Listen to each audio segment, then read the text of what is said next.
At breakfast. BBC Three Counties Radio.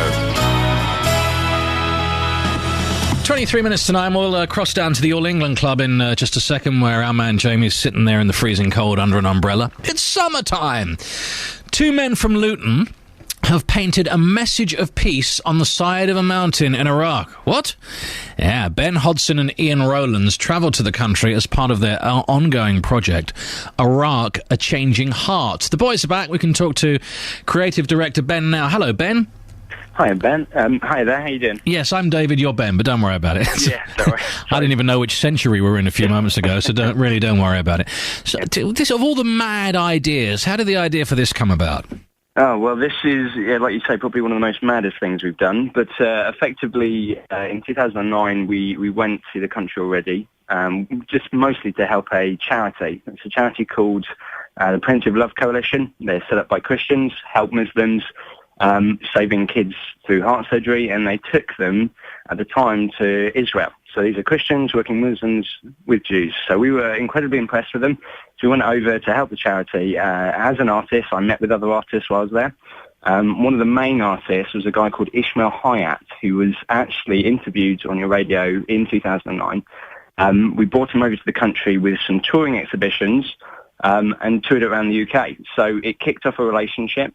Because of that, we wanted to make it a bit more of a cultural exchange. So recently we went back with what we'd created in Luton, including portraits and video and things that we'd made here, and actually showed it to Iraqi people. And while we were there, we just proposed the idea, wouldn't it be great if we could reenact something that he had done a number of years ago. And basically, in about the year 2000 millennium, he painted the side of a mountain, but to really be a peace symbol for an internal Kurdish struggle. So PDK and PUK, political Kurdish factions, were fighting. And my research goes, and everything that we've looked at seems to suggest that this artist kicked off a peace process by painting a mountain. So I don't know about you, but it's quite an exciting story. Yeah, exciting and mad and a huge project. Can you just describe to me what the art looks like and how big it is and what the mountain looks like now? Well, effectively, so when we went back 2 weeks ago, we said, look, let's reenact it. And what I think I had in my mind was a couple of artists, a little bit of paint, and just so we could film and photograph it. What he envisaged was a bus full of people, a ton of paint, and a long day in the sun. So this reenactment ended up being about a 200-metre side of a mountainside, right out in the desert. When we were doing it, we did it in one day, and it was 40-plus degrees. So wow. For little white British me, it was quite intense. I got a bit burnt, to be honest. Have you got pictures? Are there any pictures online that we can take a look at? Yeah, absolutely. If you go to achangingheart.com, there's a lot on there.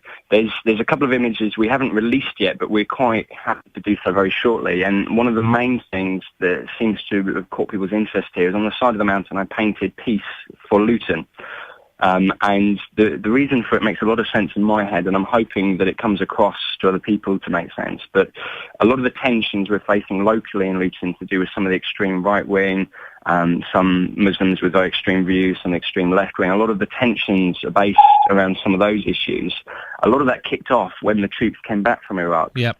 So it's not Iraq's fault. Iraq isn't the problem as such. It's not, so therefore it's not necessarily a solution. But for me, in terms of a message for, come on guys, let's find some common humanity. Let's do something beautiful that suggests we can rise above this. Iraq seems a very obvious choice in my mind, of course, to use for that symbol. All right, Ben, thank you very much.